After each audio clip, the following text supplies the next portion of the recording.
What is going on, guys? Well, today is my birthday, and every year on my birthday, if you've been watching my channel for a while, I always do a unique list or something centered around, topics that are important to me or things that kind of shape my life and the way that I look at things. And I was feeling, sort of introspective and thoughtful, and I thought that an interesting topic would be to talk about films about aging and not necessarily just aging, like getting older and your body shifting and changing, but I also wanted to talk about aging mentally and like experiences that you have in your life that shift and shape you in all different periods of your life. I turned 35 this year. I feel like I've lived through a lot. I've dealt with a lot of horrible trauma. I've had good moments, I've had bad moments, but I feel like throughout those elements of my life, there's always something that I learn and take away from, even in the worst moments. And I think that's true when it comes to film as well. And so today I'm going to talk about some of my favorite films that discuss the subject of aging in different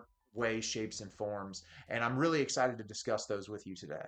So the first film I want to talk about is Michael Haneke's Amour, which this is 100% a film about aging and getting to the later years in your life. This is a movie about a husband and wife couple. The wife starts to develop an illness, and her husband has to take care of her, and she starts to feel guilty about the amount that he has to sacrifice in order to take care of her. And it's about their relationship at this point in their life. Two people who have shared and loved and cared for one another at a point in their lives where they're going to have to make really difficult decisions. And I feel like this movie is brilliant for a lot of reasons. There's great performances, the cinematography is breathtaking. It's everything I love about Haneke, but I feel like more than anything, death is a subject that no one wants to talk about. Everyone's going to die, everyone deals with it. No one knows what happens after you die. There is no certainty, everything is guesswork. And so when you get to that point in your life, especially when you age rapidly and you get older into your elderly years, your body doesn't work the same way, your mind doesn't work the same way. And a lot of times, you get sicknesses and illnesses that affect your sharpness and your ability to interact. And the film is looking at what would you be willing to do in that situation for the person that you love the most? And what type of trials and tribulations would you have to experience in order to get through on the other side? And I feel like this movie tackles subject that no one wants to talk about. It's very heavy, it's hard hitting, it's difficult to experience, but I think it's incredibly important. It's a movie that I have not stopped thinking about since I watched it, and even though it's really heavy subject matter wise, I would 100% recommend seeing it if you haven't. Up next is Charlie Kaufman's Synecdoche, New York. I have a tattoo of this on the back of my leg. I've talked about this movie a million times. This movie explores the idea of aging in a way that I think is really interesting when it comes to leaving behind a legacy. You have this character who deals with a lot of things in life. He doesn't have the greatest relationship with his wife. His work, he pours so much into working in the theater that he doesn't have the closest relationship with his child. He's very confused because of that separation with his wife and them not feeling closer. He starts to develop a fondness for a woman that he works with. There's all of these complexities in his life, but more than anything, the biggest complexity he's working with is what is he going to leave behind in the world? What legacy is he going to leave on the planet that will make him remembered? And this obsession with being remembered. And Charlie Kaufman is a genius in my opinion. I feel like throughout his career, he's made a ton of movies that really resonate with me personally, especially when it comes to the subject matter of the film. The film explores depression, anxiety, mental health issues, your relationship with family, friends, your spouse, all of these different ideas that I think are really great. But what I really like about this movie is when it comes to the idea of that, leaving behind a legacy, that obsession with career, when you pour yourself into something so much that you detach yourself from the ones that you care about, and the importance of like striking a balance in that, and like making sure that you can still live amidst doing this thing that you're so passionate about. Because if you consume yourself one way or the other, I don't think you'll ever completely be fulfilled. And this film has a very dour and depressing feeling through a lot of it, but I also feel like there's senses of optimism, which is true to the lived experience, right? Like life isn't always peachy keen, and we currently, if you're a United States citizen, we live in kind of a hellscape on a day-to-day basis, but you can't just let that consume you. You have to try to find ways to live and exist because your life doesn't stop just because things are bad. And I think Kaufman does a really brilliant job encapsulating that in his work, and I think this movie in particular does a really brilliant job examining all those different ideas. It's a film I'll talk about to the end of time. It's one of my favorite movies ever made, and I think it's really pertinent to this subject, especially since we see our character age through a very long period of time.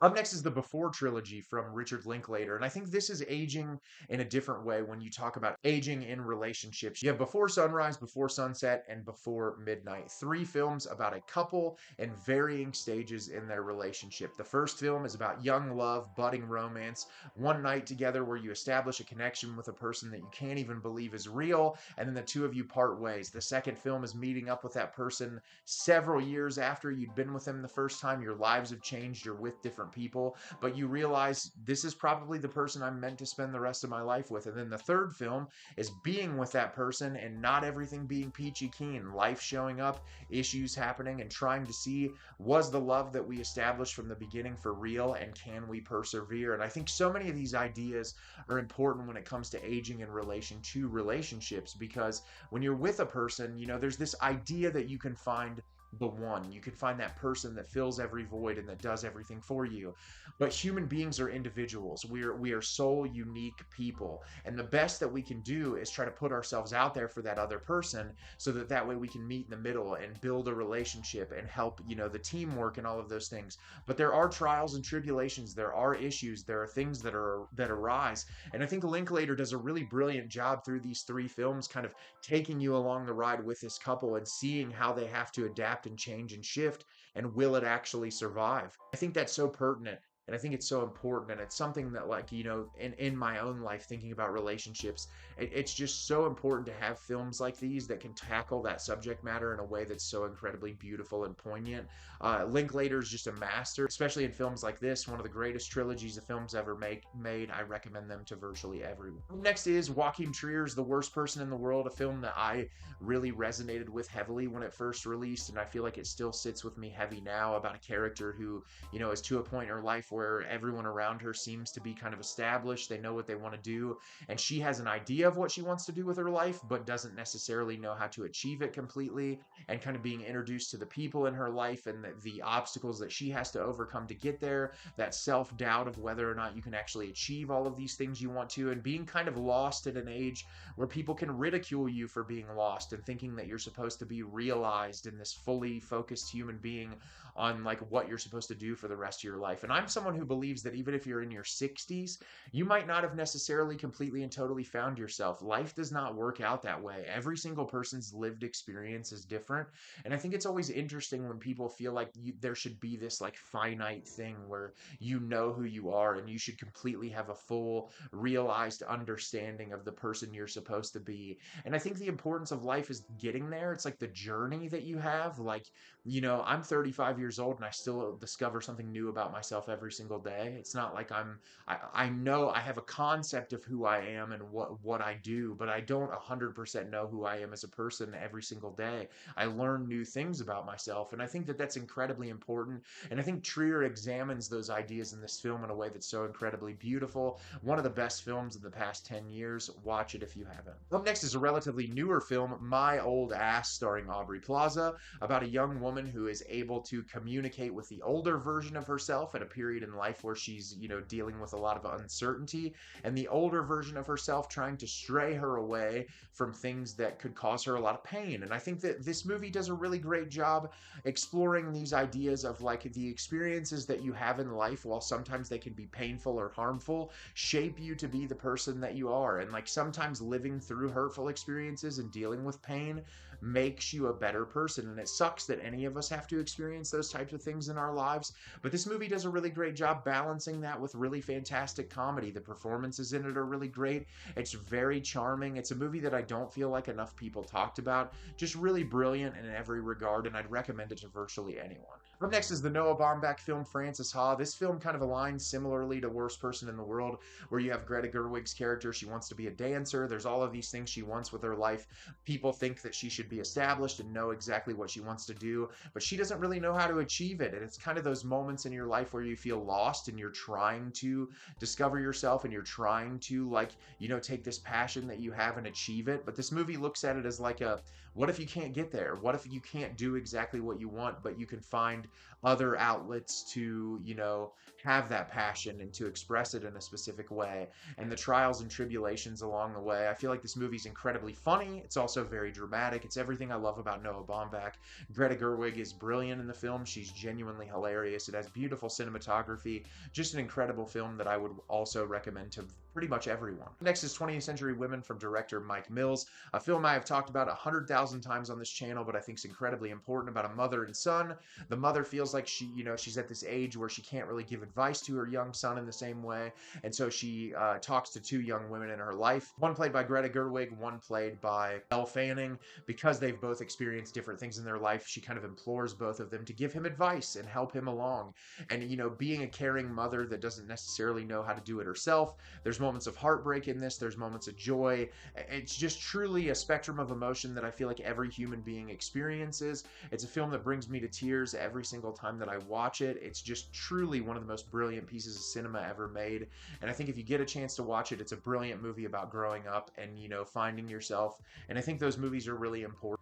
Up next is the Charlotte Wells film Aftersun. I've talked about this film 100 million times as well, but this movie is one that hits really hard with me in particular because it's about a complicated relationship with your father, and this is a person looking back on their past and this specific vacation that they went on with their dad, and understanding who the dad is as a character, but also understanding this young person who is like trying to establish who they are, has a grasp on what their parent is supposed to be, but their parent is so lost and don't feel like they can be that parent, and the complexities in all of those emotions. Because I think as human beings, it's really kind of unfair that at a young age that children are taught that their parents are supposed to be heroes, that they're these otherworldly individuals that can do no wrong, when we are all human beings. We're all capable of error. We're all capable of making mistakes. And this movie looks at that tenfold and really showcases like this dad wants to love his daughter, but he doesn't know how to be there completely. And he's lost in his own life and doesn't really know what he needs to do to, feel fulfilled. And I think the movie explores all of these ideas in a way that resonates brilliantly. It's a film that I have not stopped thinking about since I watched it the first time. I adore it. It's one of the best films of the 2020s, one of the best films I've seen in my life, period. And if you love art house filmmaking, you have to see it at least once. And then I'm going to do one more today because I don't want to talk forever, but I'm going to talk about the film I Like Movies, which is a new indie film that I talked about recently, which also resonated really heavily with me, and I think is really important for people who have a passion for art, because it really kind of tackles art pretension head on. The lead character in this movie is not likable. He's supposed to be an asshole. He makes really bad decisions, and he's very pretentious about the art that he loves. But the important part about his experience is learning and growing and getting out of that idea where you can love something, but you can also respect other people for the opinions that they have on the art that they appreciate. And you can still hold and share your opinions, but in a way that doesn't make others feel inferior. And I think there's a lot to learn from a film like this, and I think it's very beautifully done. I think not a lot of people have talked about it. It's a movie that I absolutely adore, and I would recommend to virtually everyone. So what are some films about aging that you would recommend? Let me know in the comments. These are just a few of them. I thought it would be fun to talk about some of them, and I hope you get to watch one that maybe you've never seen before. As always, if you can like the video and subscribe to the channel, it helps me out a lot and lets me know the type of content you're looking for. I'm always putting out new material and look forward to getting more out for you in the near future. And as always, everyone, thank you so much for watching and have a great rest of your day.